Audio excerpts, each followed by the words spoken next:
Va a comenzar el recital. Por favor, desconecten sus móviles. O mejor, déjenlos encendidos. Y si llama la madre o el hermano o el amante, conteste. ¿Quién ha dicho que un puñado de versos es más importante que esas charlas que trenzan el tejido cotidiano del mundo? Dejen los móviles encendidos y, si es posible, abra las ventanas. Que se oigan los coches y los balonazos de los niños. Que llegue hasta aquí el latido de la vida. No sea que a los poetas se nos olvide que sin ese latido nuestros poemas son solo manchas de tinta en un papel.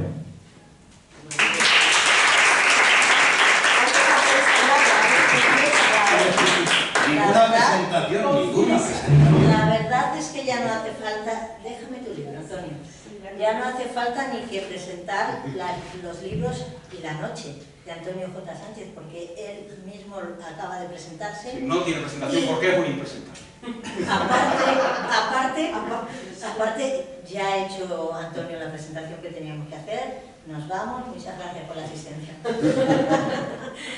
Bueno, pues a mí me ha encomendado Vicente que hable un poquito de Antonio y que él me va a interrumpir muchas veces, Sí.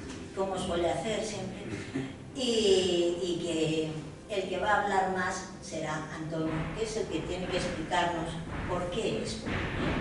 Nos tienes que dar cuenta de todo lo que hay aquí, Antonio. Y aquí es un libro muy cotidiano, muy cercano, como es Antonio y como lo que escribe Antonio. La importancia de la poesía cotidiana y su capacidad para conectar con las emociones y experiencias con los demás es la característica más destacada de Antonio. Antonio, ¿crees que la poesía cotidiana percibe los momentos más simples de la vida y lo haces con ternura o con dureza? Pues yo es que creo que no me lo planteo en el momento. Yo procuro ser tierno, procuro un poco por principios, por manera de ser, procuro no ser agresivo, no ser áspero. Pero bueno, si a veces la cosa se pone áspera, pues se pone áspera. A mí es verdad que en este libro yo he procurado ser vitalista, optimista, pero ayer hablaba con Graci de Villacaña y claro, ella me preguntaba, ¿cuáles son los temas? Y claro, yo me acordaba de Machado, es decir, lo de Dios, el tiempo y la muerte.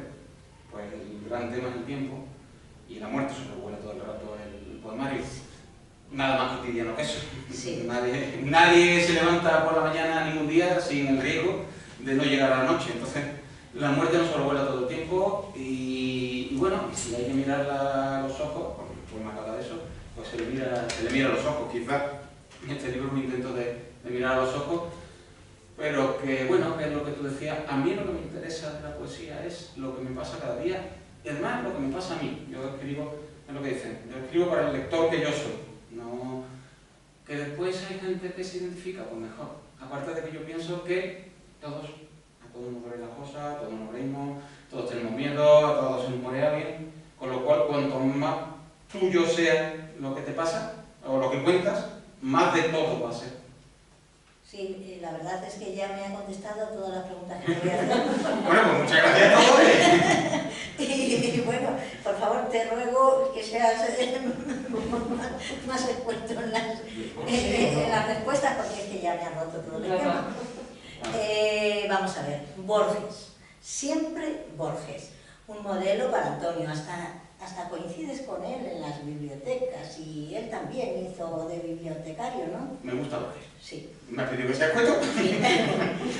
En la biblioteca Antonio se desenvuelve porque él es bibliotecario, todos lo sabemos, como en su casa, donde ha encontrado inspiración y donde ha podido sumergirse en un mundo de los libros, que es lo que más le gusta a este autor. A ver, ¿qué poemas escribirías sobre el día más aburrido de tu vida? Pues no sé, hombre, yo es que es cierto que en la biblioteca no me aburro, entonces, si hay algún poema, no le digas a un poeta que te lea porque te lee. Sí, léeme el poema más aburrido que crees que tienes. No es el aburrido, pero sí habla de un momento de aburrimiento. Ah, vale. Este está escrito Pues venga. cuando yo hacía... Este además está hecho en una época de hacer declaraciones de la renta, entonces habla de esa vida que dejé atrás gracias a la biblioteca. Se llama El hombre cansado. El hombre cansado, sentado ante su mesa, se aprieta los ojos con la yema de los dedos hasta exprimirlos encima de facturas indecentes, mientras los segundos gotean sobre su calva y el limpiacristales delimita las fronteras. El hombre cansado martillea el teclado con precisión, calcula el precio de un jueves por la tarde, del color azul, de 1 litro de saliva sin usar, impuestos incluidos. A lo lejos, un perro reclama a ladrido su porción de luna. El hombre cansado bebe a veces café negro o se desmigaja sobre el escritorio, mientras su corbata sin afeitar ondea sola hecha jirones. La verdad que es todo lo que escribe Antonio tiene una profundidad tremenda y lo remata los poemas con una tranquilidad que te deja, pues eso, diciendo, ya no hay más. Después de este final ya no puede haber otro poema. Es una reflexión profunda, este poemario, cercano, cotidiano, vuelvo a decirlo, familiar, un homenaje a las bibliotecas, y porque las bibliotecas han supuesto un cambio en la vida de Antonio. Y por supuesto, ¿qué era de ti, Antonio, antes de la biblioteca? Sí, No, cuéntanos. porque yo creo que tú empiezas naces de nuevo. Antes de la biblioteca era la nada. En el principio estaba la biblioteca. Y estaba esperándote allí para que tú llegaras como un dinosaurio. Sí. O como el... Sí, un poco al revés, sí. Cuando él despertó, la biblioteca todavía estaba allí. Tú ya estabas... O sea, cuando yo llegué, la biblioteca ya estaba allí. Sí. Aunque Seguro que tú no tienes que ver nada con la construcción de las bibliotecas, ¿no? Ni con Alejandría, ni con nada, ¿no? Hombre, pero de todas formas voy a hacer, he estado deseando hacerlo en algún momento, porque es una frase que me parece bellísima, de José Emilio Pacheco. En cierta ocasión le dijeron, un grandísimo poeta mexicano, me dijeron, maestro, ¿qué dice usted que es el mejor poeta de América Latina? Y él contestó, si no soy ni el mejor poeta de mi barrio, ¿no ven que soy vecino de Juan Gelman? Pues eso, yo no soy ni el mejor bibliotecario de esta sala. Aquí en la sala hay una superior jerárquica. Hay gente mejor, ¿no?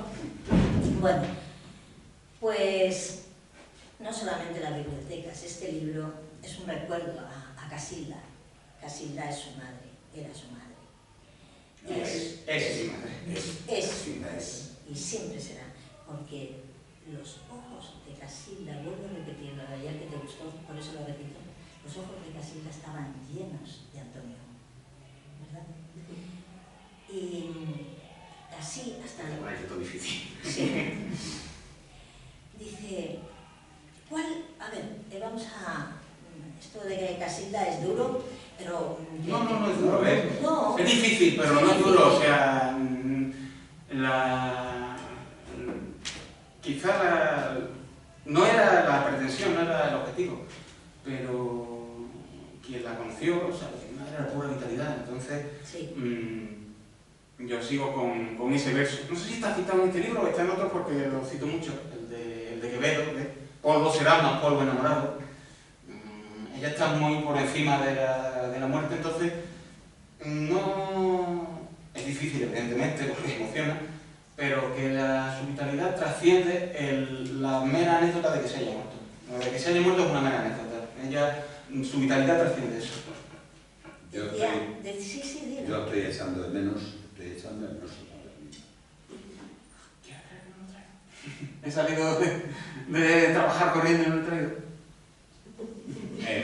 A ver, tengo que... es que, en el fondo, después de leer todo el libro, y después de darle vueltas, y después de dar... Resulta que ayer por la tarde nos sueltas, así, sin más, un poema. Sí. Un poema que a mí, luego después me quedé pensando, porque dije, joder, con perdón, guapo, qué forma más hermosa de afrontar la realidad de la vida y la realidad de la muerte. ¿Por qué no lo repites? Te echan de menos en los bares. Sí. ¿Por qué no lo repites? Eso, claro, al final casi siempre, no sé si lo tendrá la memoria, pero que ese poema, como casi todo mi poesía, está basada en hechos reales. Es que a mi cuñada le preguntaban en los bares por mi madre. Sí. Íbamos a los bares, oye, que hace tiempo que no viene con la silla, como que está bien, le pasa algo. Pues claro, siempre digo que el último sitio donde fue feliz fue la taquita aquí detrás del ayuntamiento, con las criaturas sentadas allí, que ya no hablaban, ya tenían la mirada perdida, no de poner la cerveza delante, y ya casi sin mirar, pero se agarraba la cerveza.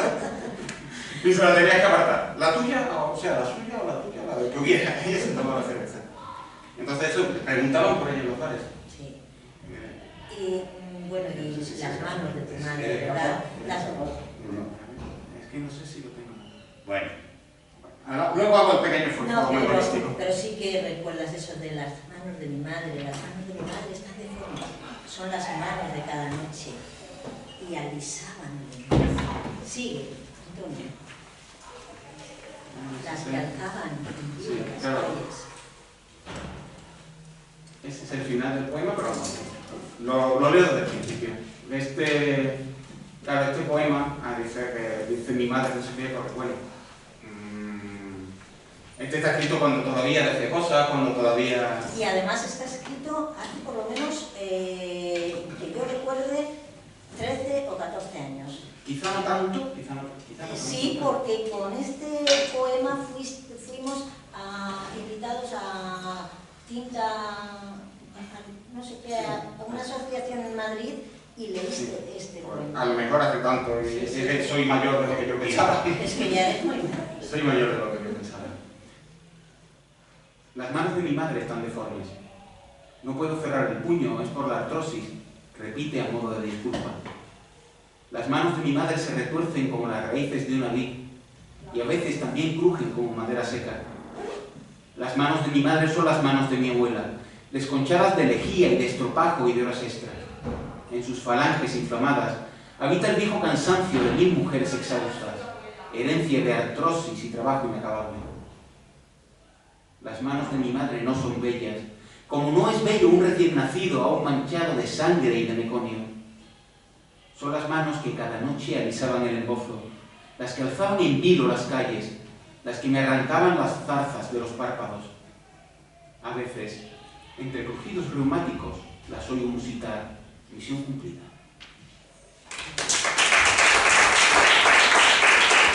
No solamente Antonio recuerda a su madre, también hay muchos poemas, o algunos poemas, que hablan de su padre, ese espejo que has mirado y te devolvía la mirada, ¿verdad? ¿Por qué no lo lees, Antonio?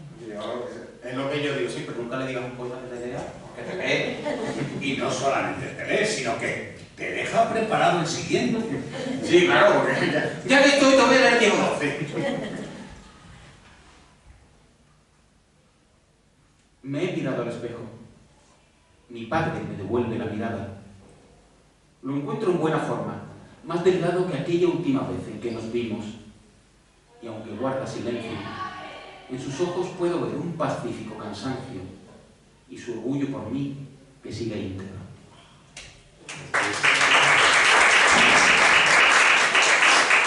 Claro, el libro está plagado de... A ver, cuando uno lee un libro, al final casi siempre tiene la tentación de decir en qué movimiento literario encuadro yo este libro. Porque resulta que, bueno, pues es un libro tan aparentemente cotidiano que precisamente por eso sorprende. Quiero decir, uno espera también cuando lee poesía encontrarse con el lirismo exagerado de no sé quién. Sin embargo, en Antonio todo es... Yo decía, ¿y qué etiqueta le pones a esta manera de escribir de Antonio? Por cierto, tengo que... Y lo voy a decir aquí ahora, porque si no tampoco me... hubo un momento en que yo en el taller, no sé si fue en el taller o en la tertulia, leía un poema también de estos de calle, de ir por la calle. Y alguien me dijo, cago en 10, Vicente, estás aprendiendo mucho de Antonio. ¡Qué honor! No, es verdad. Y probablemente porque yo soy capaz de eso, soy capaz fundamentalmente de valorar, pero quiero poner una etiqueta. ¿Y qué le digo? Poesía de todos los días, poemas de andar por casa, poemas en zapatilla, poemas en pijama y zapatilla, poemas en pijama y zapatilla. Eso que tú tienes en tu libro anterior, 13 veces por minuto, o como el aire que exigimos. Poemas de vida solo, yo pensaba, que tampoco es mal título, poemas de vida solo. Quiero decir, tanto cuando habla de, curiosamente, cuando hace porque de eso va el libro, de una historia del deterioro y del ocaso de Casilda hasta que muere, en el fondo no está hablando nada más que de la vida, no está hablando de otra cosa. En el fondo no está hablando nada más que de la vida. Con lo cual, se me ocurría una frase de Juan Ramón que a mí me gusta mucho, que es la plenitud de lo mínimo. La plenitud de lo mínimo. O sea, lo aparentemente dicho de una manera totalmente tranquila, serena. Ojo, tranquila y serena, que aparentemente aquí el Señor dice, bueno, es que, a ver, se me ocurre en la línea 421 cuando voy me pongo a escribir y no sé qué. Pero claro, vais a encontraros en el libro que si os paráis a hacer un poco un recuento, pues vais a encontrar poemas que son endecasílabos perfectos, poemas que son de una riqueza lingüística alucinante. Y eso con la aparente sencillez de que no dice nada, es que yo pasaba por allí y vi lo que pasaba por la calle, entonces yo lo único que hice fue ser testigo de lo que por allí pasaba. Y eso solamente lo saben los grandes. 1,85 m. En la última revisión en el trabajo me dijeron que 1,83 m. Ya empezado el declive. Pero que, bueno, no se me habría ocurrido mejor definición. Yo solamente pasaba por allí y anoté lo que vi. Me apunto a esa definición. El dejarse sorprender por la vida. O sea, dejarte sorprender por la vida, por lo que pasa a tu alrededor. Y entonces, ser capaz de plasmarlo con la nitidez, con la claridad y al mismo tiempo con la poesía, porque en el fondo estamos hablando de eso, ¿no? Con la poesía, a mí me parece de verdad. Sí. Yo decía, y tengo recogido, que la belleza de lo cotidiano, él lo hace tan simple y tan bello que el lector, claro, cualquiera es que se implica en eso, porque cualquiera que lea tus poemas dices que me siento identificado, porque es tan normal, tan cosas que ocurren, que están a la mano. La presentación que he hecho. Sí. Esa es la presentación, no solo de Antonio, sino también de su poesía. Sí. No solo de Antonio, sino también de su poesía. Y eso dice mucho a favor. Sí. No, vamos, que no me importa que sigáis, que da gusto. Y a mí me gusta mucho un verso tuyo, ese de el ser hijo vuelto en padre. Qué bueno.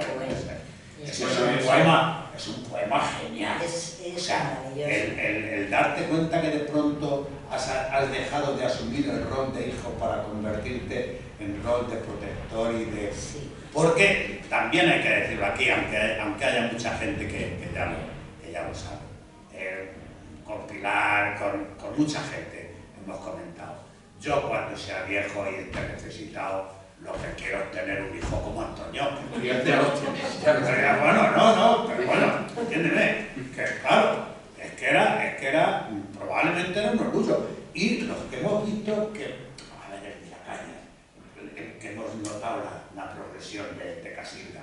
Desde los momentos en que iba ya y se sentaba y no sé qué, hasta los momentos en que ya tenía que ir en silla de ruedas, hasta los momentos que tal, hasta los momentos en los que, a pesar de estar en silla de ruedas, no estaba. Entonces, el elemento superprotector es claro, es convertirse el elemento protegido en elemento protector. Y eso pues es una...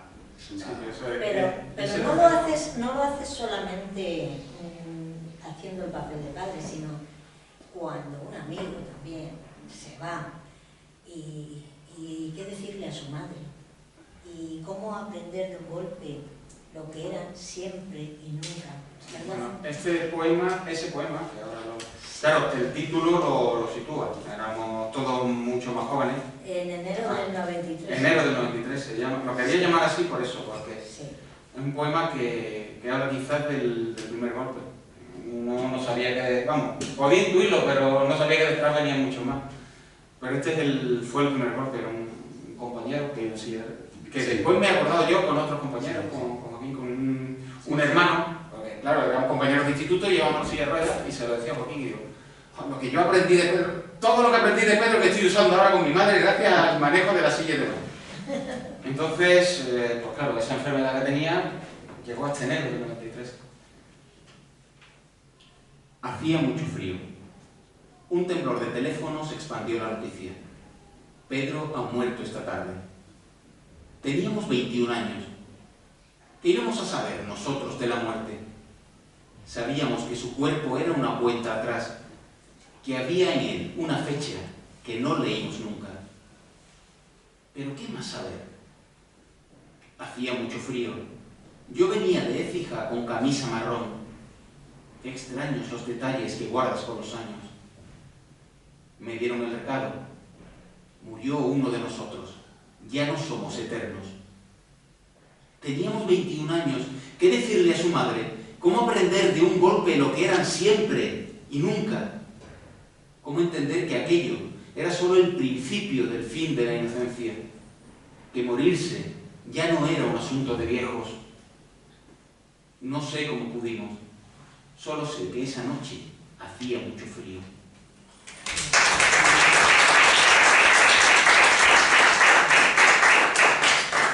Bueno, pues la San Fermín le dio el paso, ¿verdad?, a tu nueva vida. Dice, prestamos solemne juramento de lealtad con boli y bit sobre formulario autocopiativo, ¿no? Si pudieras tener una conversación con cualquier poeta famoso en una biblioteca, ¿con quién sería? Por supuesto, Borges, ya no sé qué... Hombre, no, pero también te digo una cosa. Mira que aquí Borges está citado varias veces. Los libros de la noche es un verso de Borges. Pero después ya he leído entrevistas de Borges. Digo, pues... Pierde mucho la distancia corta. En la distancia corta no me entusiasma. Me sigue pareciendo un genio. Sí. Quizá, y después fue un libro que tú me regalaste, el del epistolario de Alexandre, a Miguel Hernández. Y claro, quizá Alexandre, porque aparte, bueno, es un gran poeta, pero... no, pero te digo, como poeta, es un tío complicado, buenísimo, premio Nobel, que va a decir, pero dices tú, joder, esto que dice este hombre, ¿cuánto vale? No sé, no te terminas de enterar. Pero como persona, como él trató a Miguel Hernández, jugándosela por Miguel Hernández, estaba en la cárcel y le seguía mandando cosas, y murió Miguel Hernández, y su viuda era que él no había tenido trato antes con la mujer, se conocieron después, pero como era la viuda de su amigo, la siguió cuidando y fue el que cuidó la edición de los poemas de Miguel Hernández, y para que a la mujer le llegara dinero, que estaba la pobre muy mal, y iba cuidando, oye, edita un libro ahora, pero el siguiente espérate un año porque así los derechos de autor van a ser más altos, tal. O sea, un tipo así, yo quiero conocerlo. Hombre, y aparte, tienen fama la gente que ha ido a Belintonia. Cualquier poeta anónimo que llamara a la puerta de Belintonia, de la casa de Alexandre, por un mal que fuera, que por allí pasarían poetas malísimos. Pero él les hacía pasar, si con su premio Nobel les invitaba a algo, les escuchaba amablemente, lo que hicieron un tipo así. Por ejemplo, hay muchos, si después pensar, habría otros muchos que se me ocurren, pero ahora mismo se me ha venido a la mente ese. Y Y otra vez las bibliotecas y tu vida. El 24 de febrero. ¿Qué pasó? Sí. Alguien invadió algo. Ah, Y bueno, tú sí. estabas. Sí. Bueno, pues... Eso de quiero pensar que la esperanza consiste en saber que alguien edifica una biblioteca. Esto es cierto, lo de... Claro, yo tengo esa memoria, lo de la invasión de Ucrania. Yo estaba trabajando en la biblioteca de San Fermín, yo iba a trabajar en el coche, yo volvía de trabajar con la radio puesta y esa semana dejé de oír la radio porque dolía demasiado esa invasión y demás. Pero a la vez sentí el íntimo orgullo de que mi trabajo servía para algo. Que se llama 24 de febrero. Ha comenzado la invasión de Ucrania. Estoy montando una biblioteca pública. Son dos hechos sin relación entre sí, tan solo coincidentes en el tiempo. Pero quiero pensar que poner libros en estantes mientras otros ponen balas en cargadores, ordenar mientras otros desordenan, construir mientras otros destruyen, es un medio eficaz de resistencia. Quiero pensar que la esperanza consiste en saber que alguien edifica una biblioteca por cada biblioteca que incendia.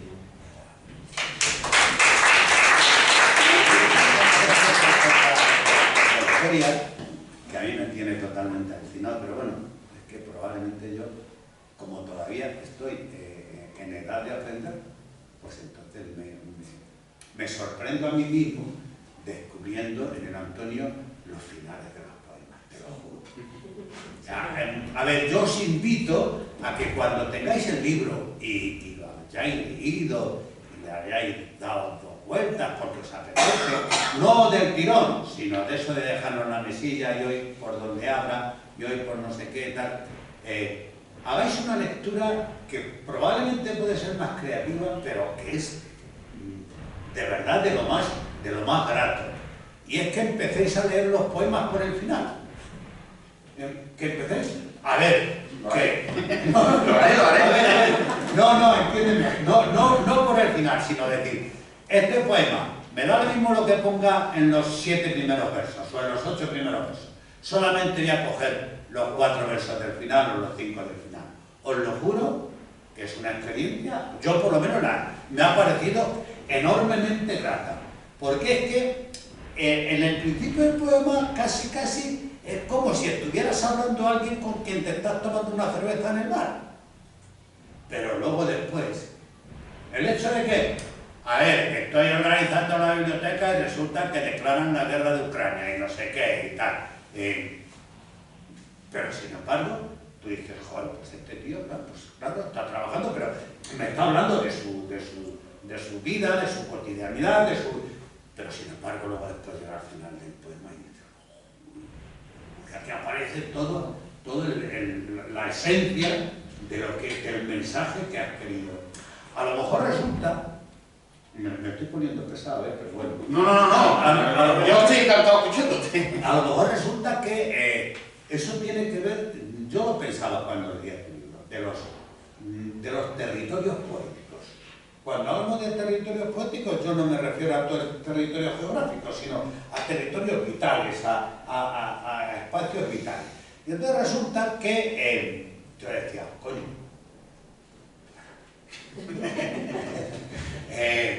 resulta que ¿qué manera tiene uno, qué forma tiene uno de enfrentarse al hecho inevitable de la muerte?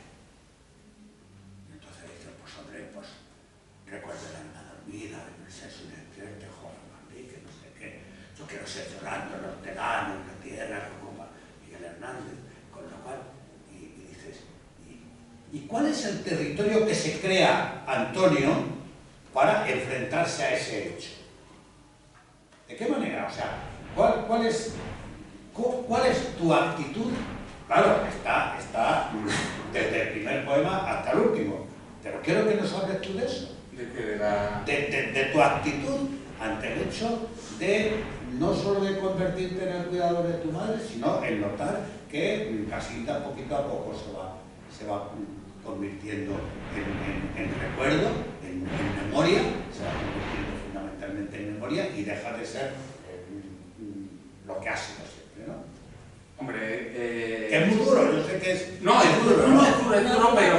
fíjate, perdona, Sí. fíjate que yo creo que él lo hace con una generosidad extraordinaria. Como el hijo que todo el mundo quiere tener, claro. Y lo que decías tú, uno de los poemas a los que te puedes referir dice: Enrique el Cojo murió en 1985 y la relojería del padre de la Tata es una librería desde hace más de medio siglo. Yo creo que es que todos esos detalles que... Cuestionario, página 37. Sí. Todos esos detalles que tú que dices, ahí se pueden recoger. Sí. Qué generosidad, y luego qué simpleza para ver todo eso y qué belleza Y para plasmarlo en un poema. Claro, Hombre, para hacerlo lírico. yo quizá, hombre, ahora leo el cuestionario, pero me preguntabas de ese territorio poético. Hombre, llega algo que es muy crudo y que ahí no hay lírica ninguna. O a lo mejor si hay lírica, si toda la lírica nace de ahí. Es algo muy duro que dices, o sea, un primer paso de tu madre se va a morir, y un segundo paso que a mí me costó meses de dolor llegar a verbalizar la frase que voy a decir ahora, que es: quiero que se muera mi madre. Ya. Me costó meses de dolor poderla decir con toda la letra. No, claro. Pero yo quería que se muriera mi Y madre. sin querer rascar. Porque, sí, no, y además, pues claro, a mí me dio mucho consuelo una frase que tú dices mucho, que era de: una cosa es prolongar la vida y otra cosa es prolongar la agonía. Y ya mi madre no era agonía. Entonces, pero claro, llegar a decir esa frase tan cortita es muy crudo, es muy áspero. Entonces, a lo mejor, lo estoy pensando ahora, a lo mejor yo he construido un territorio de palabras que uno le da una forma más poética y las hace en decasílabo y le pone el acento en sexta, precisamente para quitarle crudeza a esas palabras que me perseguían tanto. Ya. Entonces, y lo que tú hablas que, claro, que aquí, quizás más que lucha con la memoria, hay lucha con el olvido, porque claro, fueron quizás los dos combates con mi madre. Primero, que ella se olvidara del mundo y de sí misma, y una vez que se había olvidado, que muriera. Entonces, este habla más del olvido que de la muerte. Se llama Cuestionario. Tú vives en la calle San Felipe número 20, y por las tardes vas con tu amiga la Tata, la hija del relojero, a ver bailar a Enrique el Cojo en su academia. Pero la casa de vecinos de San Felipe 20 ya no existe. Enrique el Cojo murió en 1985 y la relojería del padre de la Tata es una librería desde hace más de medio siglo. Es una crónica periodística que podía aparecer en cualquier... o una crónica de viajero, pero es tan intenso, es tan... Sí. Si supiera la empresa de Blas que Antonio me ha escrito un poema magnífico, no se lo podría creer. A la línea 521. Dice: la ciudad reclama su tributo diario de su... Sí, pero me voy a perdonar la expresión, pero y ahora resulta que los mamones me quitan, ya no me llega hasta que estoy en mi sede de cogimiento y no lo puedo coger. Aquí no tengo el poema. Después de hacerme un poema y ahora cogerlo. Córtalo. Sí, no. Es que Antonio es muy sevillano. Es muy sevillano, muy de Machado, pero es Alberti, ¿verdad? Eres muy Alhambra, pero resulta que eres Escorial. Sí, es que es la cerveza. Sí, sí. Sí, es que este es que se llama Sur. Sí. Es verdad que era esa sensación de decir, esa lucha, esa broma que yo hago cuando voy a Sevilla, cuando estamos así reunidos los amigos. No, es que nosotros los madrileños, ¿cómo que los madrileños? Sentirnos, que es verdad que eso es lo bonito de Madrid, es que tú te puedes sentir de Madrid sin dejar de ser de tu tierra. Y yo soy muy sevillano, pero no, yo soy madrileño, me gusta Castilla. Hasta que la enfermedad de mi madre me obligó a estar entre 2020 no quise Andalucía, 2021 fuimos un par de veces contadas, en 2023 no quise Andalucía, y claro, y llegabas de pronto un día que ya podías y llegabas, y dices: yo quiero el mar, oye, que yo creía que no era tanto, pero sí. Entonces, este poema se llama Sur, y empieza con una cita de Alberti: ¿y por qué me desenterraste del mar? O sea, ese poema que cuando A partir del segundo vino suele ser, ¿no? Cuando me pongo yo con el mar, la mar, el mar, solo la mar, ¿por qué me trajiste padre en la ciudad? ¿Por qué me desenterraste del mar? No, y sin vino también. Y además me sale el tono casi, me sale ese tono al ver si de el mar, la mar, el mar, solo la mar, ¿por qué me trajiste padre a la ciudad? ¿Por qué me desenterraste del mar? Yo me creí Machado y soy Alberti. Me acomodé en la estepa castellana a cientos de kilómetros del mar. Creí habitar la calma gris, el frío, la lenta austeridad de cada piedra. Creí ser Escorial en vez de Alhambra. Y ahora he de aceptar que soy nostalgia del rojo, del azul y el amarillo. Solo eso. Anhelo de horizontes calcinados de luz y aire salado. Y no hallaré descanso hasta que pueda quemarme las pupilas contra el agua. Volver a echar raíces en la orilla.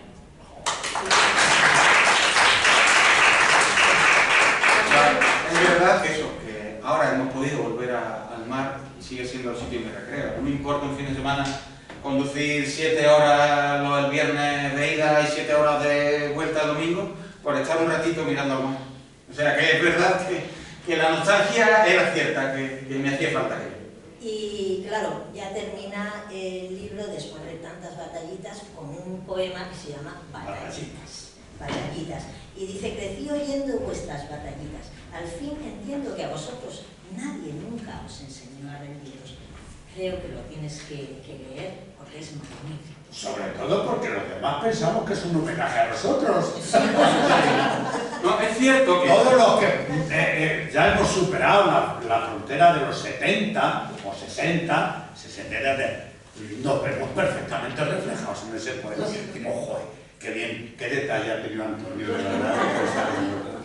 No, es verdad que yo, bueno, tenemos muchas charlas de cantina, ¿verdad? De que, los niños ahora que se quejan, que si hubieran pasado una guerra, ya me sale a mí el abuelo Cebolleta. Y es verdad que sí tengo esa sensación, que evidentemente las cosas ahora no son fáciles, pero nunca lo han sido.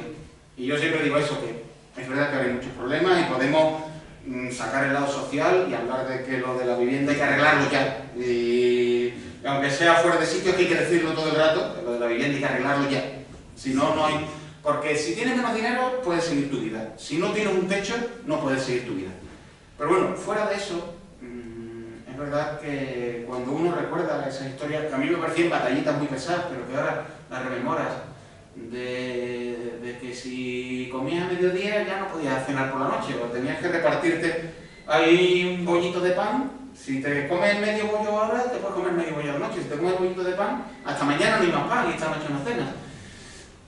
Vivir así es bastante más complicado y ahora he entendido ese... Adelante. Paréntesis. No, a ver, cuando tú hablas de lo del bollito, yo recuerdo en mi infancia, a ver, tampoco soy de la prehistoria, pero bueno, recuerdo que en mi infancia, mi madre, éramos 3 hermanos y mi madre cogía 2 onzas de chocolate y fíjate tú que es difícil dividir... No es divisible, no es divisible. Pero ella siempre lo lograba, siempre lo lograba. De las 2 onzas hacía 3 trozos y teníamos que llevar en cuenta a ver quién se cogía la parte del medio porque esa tenía un poquito menos. Y entonces, la próxima vez que hiciera la repartición de las onzas, lo del medio le tocaba a otro. Claro, o sea que... Sí, a eso, justo a esa historia. Que dices tú, joder, que va, son batallitas ya. Yo recuerdo, ahora me vaya a permitir el pequeño homenaje a nuestro muy llorado Antonio Mata, que nos juntábamos mucho, claro, yo siempre digo, lo mejor de la poesía han sido los bermugos que estos 2 canallas, con Antonio y Vicente. Y claro, quedábamos nosotros para otra cosa, generalmente para organizar recitales y demás, muy formales, pero yo sabía que había que reservar media hora, 45 minutos, para las batallitas villacañeras, de cuando eran pequeños, del hambre que pasaban, de la tenían que coger un trozo de pan negro de no sé dónde. Entonces tú sabes que esa media horita había que pasar. Digo, ya tienen la media horita de sus batallitas villacañeras, ya podemos seguir hablando del recital. Pero ¿cuánto he aprendido yo de batallitas? Crecí oyendo vuestras batallitas, vuestras aburridas, repetidas batallitas de gasógeno, ricino y cartillas de racionamiento. Ahora que los últimos de vosotros libráis el último combate, ese que nadie gana, ese del que no se vuelve, el último combate, desde las sillas de ruedas, desde las camas de los hospitales, desdentados, balbuceantes. Pergamino transparente sobre huesos consumidos. Ahora, en vuestro último combate, comprendo al fin lo que fuisteis, generación de acero en décadas de plomo. Comprendo al fin la épica de vuestras batallitas de posguerra y miseria. Ahora entiendo de dónde la absurda, irritante terquedad con que os aferráis a un último soplo asmático. Comprendo al fin vuestra resistencia, aprendida en infancia sin escuelas, en semanas sin domingos, en años sin veranos. Al fin entiendo que a vosotros nadie, nunca, os enseñó a rendiros. Final.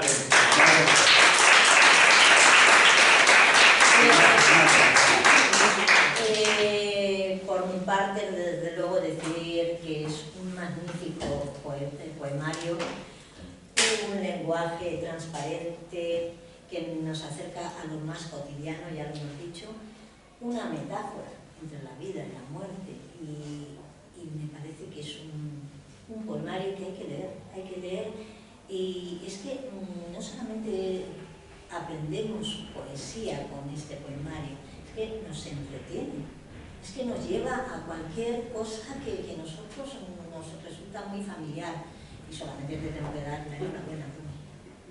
Yo, antes de rematar, porque, bueno, pues es que a un grupo de amigos les he propuesto que te hicieran un homenaje,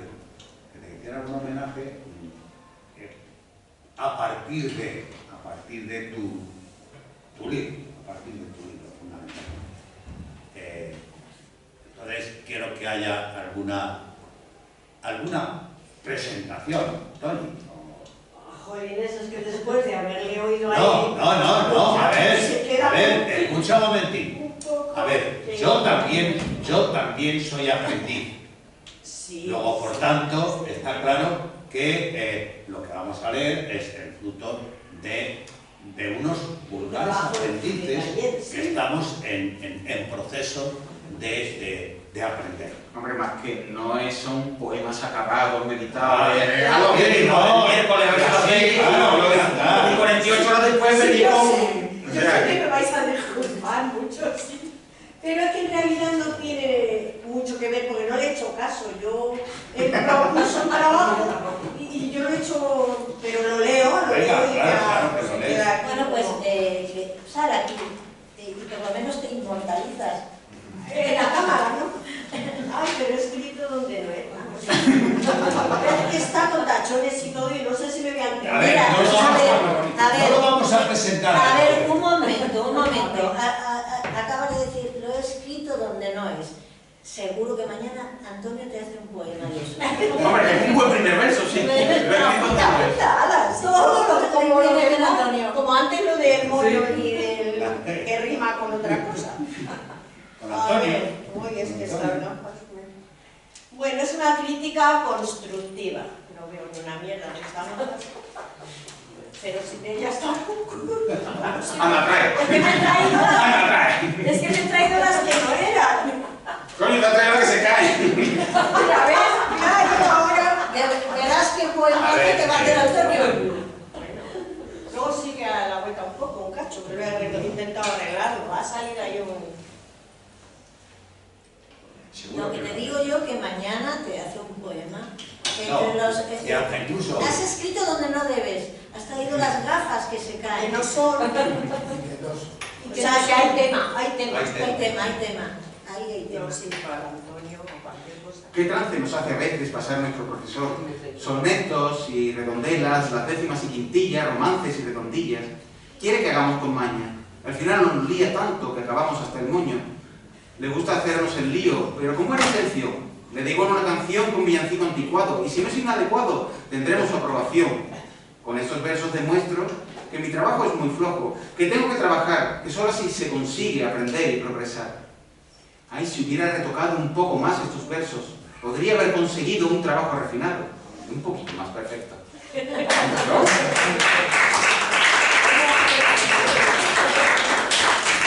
Definitivo.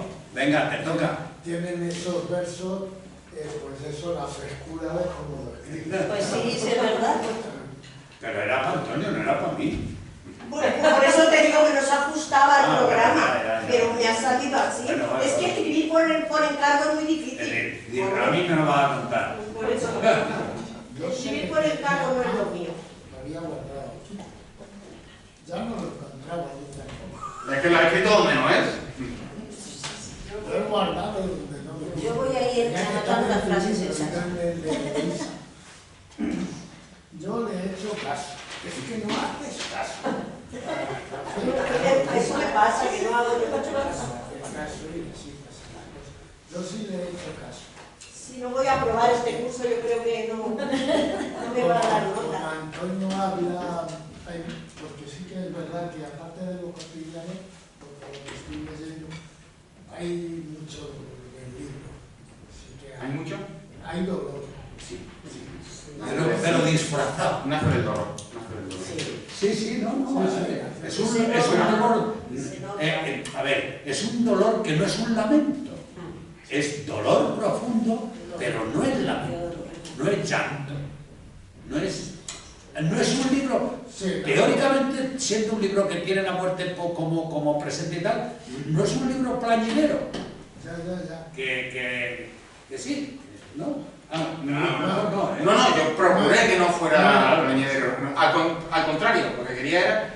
Es la vida. Mi alternativa a llorar era escribir. Sí. No es Rosalía de Castro, se parece.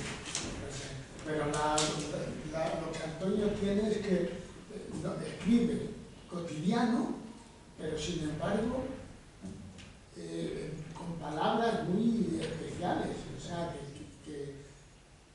no sé si buscas a veces, Sí, si el lenguaje es buscas muy cuidado. ahora ese lenguaje, si buscas, acude también al diccionario algunas veces. A veces. No siempre, pero más que acudir al diccionario, claro, siempre hay una primera versión del poema que te sale muy cotidiano, muy de frases normales, y a partir de ahí, eso claro, no lo puedes hacer en una novela. Si en una novela de 500 páginas tienes que ir frase por frase, pero en un poema te puedes permitir ese lujo de, ya está escrito, pero esta palabra no me termina de convencer. Y estás un par de días dando la vuelta hasta que te viene la palabra que te apetece, la cambias.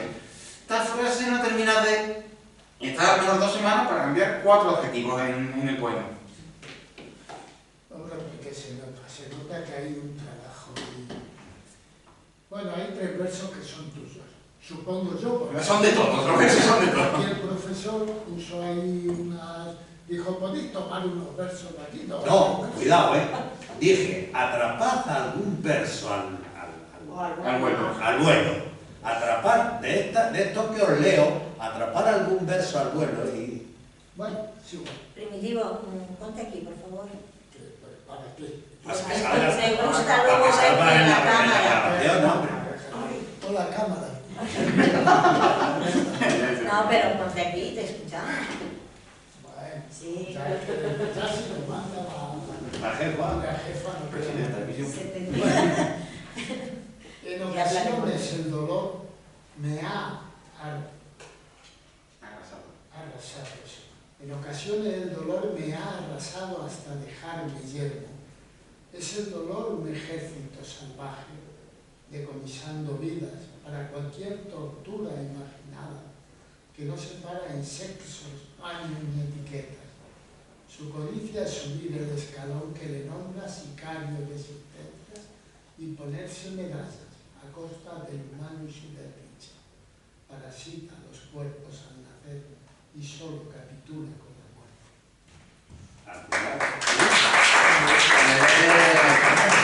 Sí, es que es un grandísimo poema. Claro. Es más áspero, más seco. Pero al final estamos, yo creo que nos está sirviendo hoy este encuentro como taller para descubrir las voces. O sea, cada uno tiene su voz.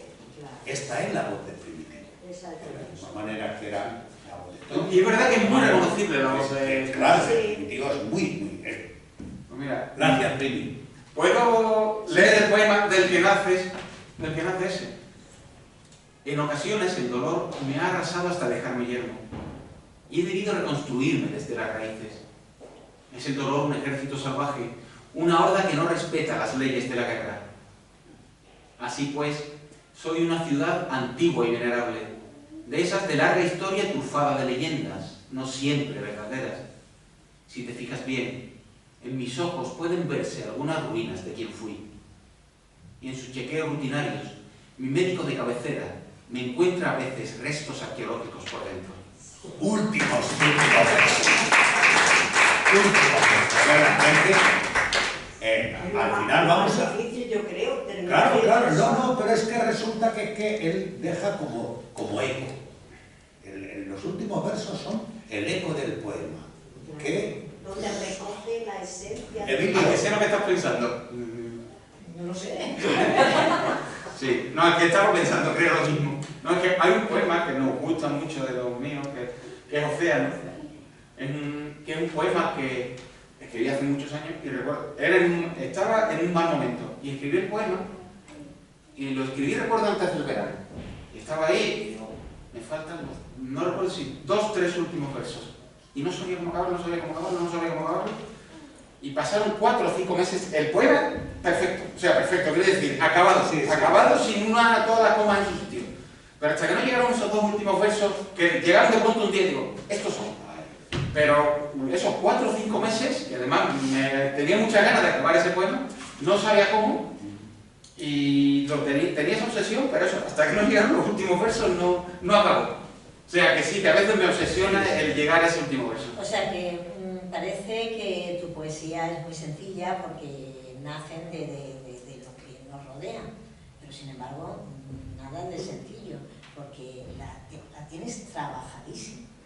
No es nada espontánea luego es un poema muy trabajado. Yo creo que en el fondo responde a la concepción de Pessoa del poeta como fingidor. O sea, tú lo que quieres es fingir que tu poesía es de tomar cañas. Pero no es de tomar cañas, es de tomar cañas y de currárselo antes. Hombre, hoy con esta camiseta tengo que decir eso de I am the great pretender. Soy el gran fingidor. No, aparte es verdad que yo más que trabajo, porque es verdad que yo no soy, y además no me sale lo de la imagen del poeta con los folios delante, los diccionarios, trabajando por él. Eso no me sale. Lo que sí soy es muy obsesivo, obsesiones sucesivas. Entonces hay un poema que está ahí, que son 4 notas, y estás todo el día y estás haciendo otra cosa, y estás a full. El adjetivo era a full. Y vas y lo tienes que anotar haciendo lo que sea. Yo he anotado mucho, por detrás de facturas he anotado mucho, y sigue tal, y 2 o 3 días después dice, el sustantivo era caballo. Pues no era azul. No, era azul, pero claro, el sustantivo tenía que ser caballo, y añade caballo 3 días después. Pero más que eso, más que es el trabajo minucioso del blog, que yo hay gente a la que admiro mucho que hace eso y lo hace muy bien, yo es que soy obsesivo. Entonces tienes ahí los versos dando vueltas hasta que dices, bueno, hasta que los abandonas, porque nunca estás del todo satisfecho. ¿Tienes un top? Puede que sea top poético, sí. Pero lo que nos tienes que explicar es el título. Bueno. Claro, y así volvemos a Borges. Tú conoces la historia. Hay un magnífico, está explicado en el prólogo, pero a mí es que me gusta mucho contar la historia. Hay un magnífico poema de Borges, que se llama Poema de los Dones. Borges, ya, claro, voy a hacer la broma de que él era bibliotecario, yo también, él escribía, yo también, él leía menos que un gato de escayola, yo también, y ahí se acabó los paradigmas, era un genio y pasaba por aquí. Pero bueno, eso, él tenía una enfermedad degenerativa de los ojos que hacía que cada vez viera menos, hasta que llegó un momento en que se quedó ciego. A él lo nombraron director de la Biblioteca Nacional de Argentina, la Mariano Moreno. Claro, es una de las mejores bibliotecas del mundo, la Mariano Moreno. Cuando llegó allí, se dio cuenta que ya su ceguera había avanzado tanto que ya no podía leer. Tenía a su disposición una de las mejores bibliotecas del mundo, era un lector compulsivo y ya no podía leer. Entonces escribió ese poema de los dones que empieza con ese cuarteto que lo sé de memoria. Nadie rebaje a lágrima o reproche esta declaración de la maestría de Dios, que con magnífica ironía me dio a la vez los libros y la noche. Entonces,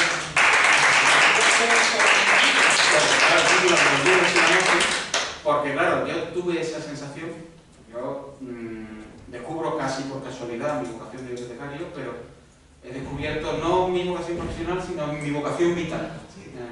Sí, claro. Es algo que es un gozo casi entrar todos los días por la puerta de cada biblioteca en la que está. He trabajado en 3 y por cada biblioteca. Bueno, y después sales de... ¿Cuántas veces me ha pasado?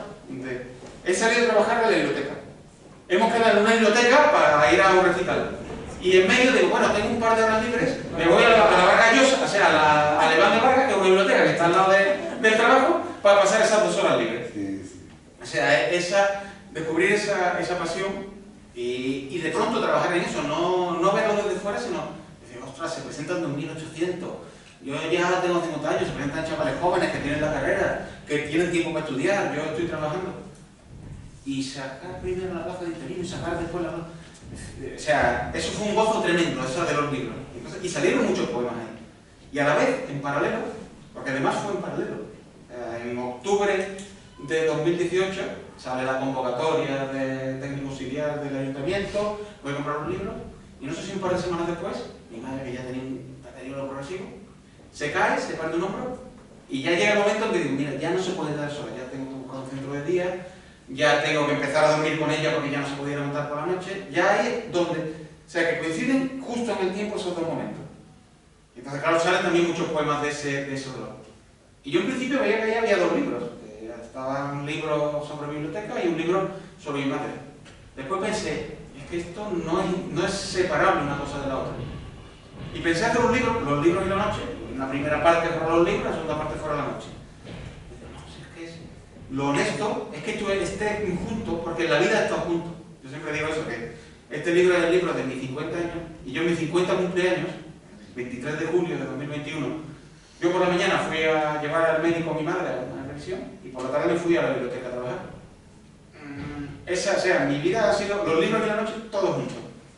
Aunque es verdad que nosotros tenemos esa norma que no decimos un poema dedicado a tu madre, un poema sino, oye, ese poema es de la noche, o ese poema es de los libros. Un poema de la biblioteca o un poema que habla de mi madre. Por eso viene ese juego de los libros y la noche. Emilio quería leerte algo. El trabajo que ha hecho, hombre. Quería hacerlo de leer, porque te estás poniendo nota. Cuidado que Antonio es exigente. Oiga, No, pone Antonio. soy poco exigente porque me merece tanto respeto alguien que coge un boli y escribe lo que sea, que evidentemente hay cosas que me gustan más y otras que me gustan menos, pero el simple hecho de hacerlo me merece un inmenso respeto. Bueno, yo no había leído tu libro cuando hice el trabajo Si es que es un poco no me hubiera dejado llevar el juego que proponía como Vicente. deseo por las ninfas de tu... Joder, mira, ya está haciendo poesía antes de empezar a leer. La noche es la intriga del libro, el título. Da igual si la vivo o si la duermo, porque es más desnuda que el día, sospechosamente misteriosa, cobija héroes e infamias, penetrando dúctil en los sueños que amanecen con un libro en las manos. ¡Ah! Sin decir de qué va el libro, decir, oye, escribir algo sobre los libros de la noche, a ver qué pasa. Y la escritura es esa maravilla. Y luego entendí que había que hacer otro con palabras y... Sí, es que lo dijo, sí. No pusiste mucho trabajo. Bueno. Por eso he puesto yo lo del lío, que nos haces el lío. Algo que ya tengáis, podéis introducir palabras de estas y tal, de las que he recitado. Era el índice, les puse el índice del libro solamente. En el rigor de la vida, es tiempo de amar sin dolor, en la quietud hierática de un fogón, donde se disponen a hervir vísceras, corazones tal vez, en el rigor de la vida. Amar en el frío, en cuclillas y en el sótano de los hospitales. En la deshidrata de tiempos cuestionados, nos asomaremos al zulo urgente de la pasión, del sinsentido febril de la hierba que se hizo leña. Así, insumisos y brutalmente amados, reviviremos aquellos yermos horizontes. Joder.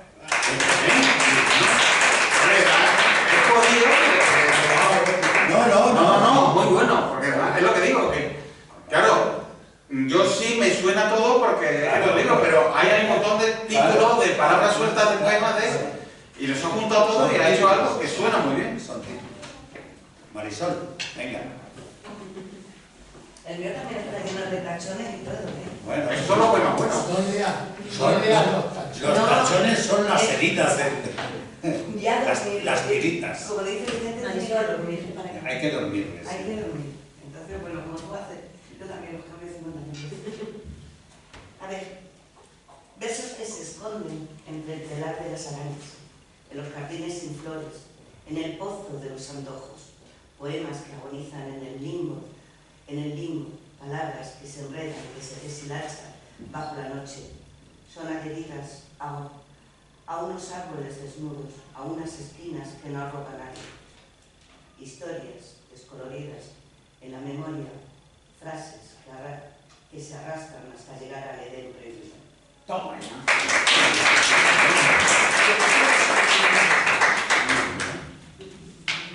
Bueno, yo, claro, no, yo tengo que hacer un poema del libro. Ah, bueno. Antonio, claro. Abre el libro y el primero que... La ventaja que tiene este libro es que lo abras por lo abras, Sí. por donde lo abras es garantía de que es bueno. Yo por eso vengo con amigos siempre, para que digan que ¿Cuánto lo has pagado? ¿Cuánto lo has pagado? todavía tenemos que negociar. No, pero vamos, la cerveza la pagáis. Contaba.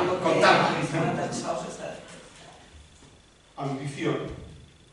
Si solo aspiras a salir un rato antes del trabajo y aparcar cerca de casa aunque sea en doble fila, si solo eso, si solo ambicionas el plus de la productividad y los descuentos del súper, si ya tan solo esperas que pasen las fiestas y vuelva la rutina, tan solo eso, sofá, manta, bostezo, y que me quede como estoy, si es eso únicamente te traigo buenas noticias. La fastidiosa maravilla se ha cansado de buscarte, el engorroso milagro, el asombro tan incómodo te han borrado de sus vistas. Ya puedes por fin descansar en paz. Yo tengo que hacer también los deberes. Venga. Bien. Claro, es que no... Mírate el libro. No del libro. Lo que pasa que lo retomé después de la tarde de encuentro con Eloísa. Sí. Y entonces andaba por ahí la décima dándole vueltas con la cara y dije, joder, pues venga, me impongo la obligación de decírselo en décima. Si yo supiera de ti, te he cambiado. Si yo supiera de ti tanto como me imagino, no dejaría que el destino se aprovechara de mí. Y voy soñándolo así, igual que si un sueño fuera. Y sin dejarme que muera antes de que nazca el día, con gusto te invitaría a vivir, si yo supiera. Y al final atrapo un verso. Ay, No, es que yo no he ya, hecho que ya deberes. como te conozco, digo, no le voy a Sí, poner no la va a poner en el con frente de que tenga que leer algo que no ha hecho, pero bueno. Yo he hecho A los ver, deberes, a ver, Yo- muy yo he hecho los bien deberes. hecho, muy bien. A ver si localizas el verso tuyo. Diviso por mi ventana horizonte calcinado, ese grito desgarrado que me aleja del mañana. Y una quimera temprana se esconde por el baldío. Es verano y hace frío. Un anuncio de tormenta me incita, sin darme cuenta, al borde del desvarío. Es verano. Es verano y hace frío. No, ¿No? no. ¿Cuál? No. ¿Una isla de tormenta? No. ¿Cuál? Horizontes calcinados. Uy, pues eso de calcinado no me suena bien, Antonio. Sí, pues sí. A ver, en el tercer poema bueno. creo... Pero tengo otro. Vale, claro, me he confundido porque hay uno que dice eso de... Y son las 12 o las 4 o es miércoles por la noche y el sol quema. Por eso lo de... Es invierno y hace frío, es verano y hace frío, por eso Sí. me sonaba. No. Vale, Es horizonte calcinado en un poema tuyo. A ver. ¿Me quiere sonar? No, que me quiere sonar, que me quiere sonar.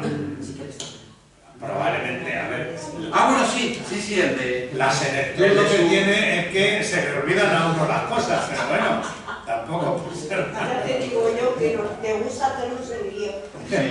Vamos. Y solo es eso, anhelo de horizontes calcinados de luz y aire salado.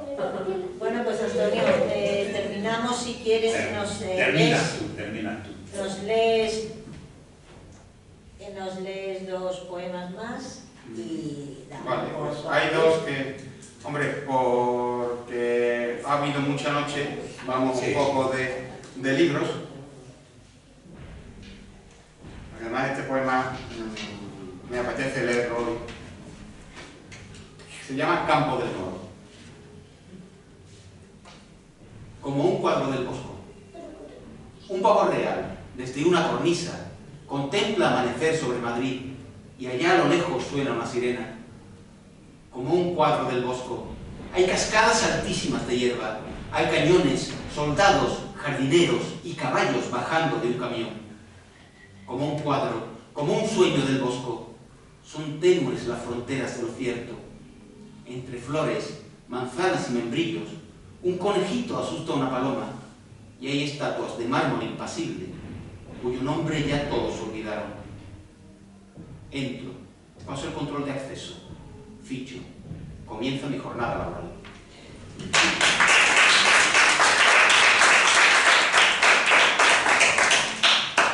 Y este tiene una pequeña historia, además muy grata, a lo mejor terminar con este, porque se llama Carta a Enrique Gracia, mi primer día de trabajo en la Real Biblioteca. Hombre, he tenido el inmenso orgullo de que Enrique Gracia, no sé cómo le ha llegado el libro, no sé quién se lo ha hecho llegar, pero para que me llame, me diga no solo, bueno, el poema sí se lo mandé, pero el libro, oye, que he leído tu libro, que me ha maravillado, porque, Enrique es muy generoso, sí, pero que ha tenido esa inmensa amabilidad. Porque él tiene un poema que se llama algo así como Llega otra carta del Palacio de Oriente, que habla de los premios Reina Sofía, le invitan en poema a un poeta muy reconocido, le invitan a los recitales del premio Reina Sofía. Entonces él tiene un poema que dice que eso, que le ha llegado una carta de palacio y tal, y el poema dice algo así como: hoy no acudí al palacio, había un recital, dijeron versos. Yo me quedé en mi casa leyendo versos de Miguel Hernández, en pantalón vaquero y camiseta. No hubiera estado tono en el palacio. Y le dice Enrique: sí, habló.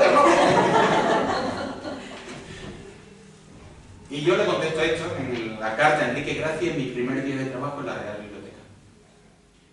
Hoy, maestro, he entrado en el palacio y entré para quedarme de 8 a 3, 2 pagas extras, mes de vacaciones. Yo comprendí hace ya tiempo que la única corona que merece lealtad es el laurel que adorna las cabezas de los poetas grandes como usted. Pero los libros, maestro, están los libros, el cuero, el pergamino, los latines. Si los viera de cerca entendería que merece la pena el protocolo, el arco de metales a la entrada, las fichas con los datos de registro.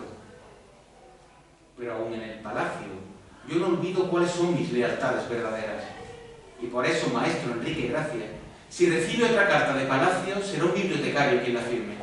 Le pedirá que venga en camiseta y con Miguel Hernández bajo el brazo. Y sé que esta vez sí que acudirá a la voz del amigo y de los libros.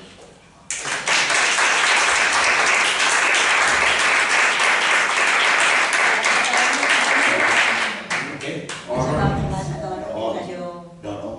Bueno, creo que... Os ruego preguntas si alguien quiere algo.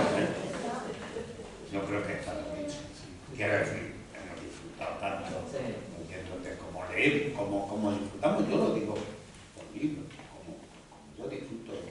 Y hasta incluso, sí que es cierto que no hemos hablado de una coincidencia de esas azarosas que te dije, Antonio, he visto un poema que se ajusta perfectamente a un libro de hace ya muchísimo tiempo de un tal Fernando Alonso. Ah, sí, es verdad. Es una anécdota curiosa porque descubro que en el poemario aparece un poema que si lo lea. No, claro que sí. Me dejas que lo lea. Dice, sí, lo tengo. Sí. El hombrecito gris. Aquel hombre de gris llevaba calcetines de colores y una fugaz ternura bajo sus gafas negras. Aquel hombre de gris se refugiaba a veces en el baño solo para reírse sin motivo. El hombre gris guardaba piruletas en los bolsillos grises de su traje. Nadie lo supo nunca, Pero el hombre de gris, celoso cumplidor de toda norma, se permitió en secreto el extraño capricho de la felicidad. Y es que resulta que sería por los 80, porque acababa de nacer mi hija. Yo entonces conocía a Fernando Alonso, tuve bastante trato con él. El escritor, no el escritor. No, el escritor, no el de los coches, no. Pues eso, corre mucho, muy rápido, era más. Y entonces él tiene un precioso libro que se llama El hombrecito vestido de gris. Y el hombrecito vestido de gris respondía prácticamente. Sí, claro, yo me prestó el libro, que te acuerdas que tú lo tenías comprado para ella. Después, curiosamente, sí, ella lo había comprado. Y tiene un cuento que el hombre de gris quería ser cantante de ópera y tal, iba por la calle. Y claro, digo, o sea, si yo leo el cuento y el poema, yo porque sé que no lo había leído, pero digo, está basado una cosa en la otra. Claro. Y hay 30 o 40 años de diferencia entre una escritura y la otra. Bueno, se sabe. Gracias, Antonio, por ser quien eres. Gracias a vosotros por estar siempre. Bueno.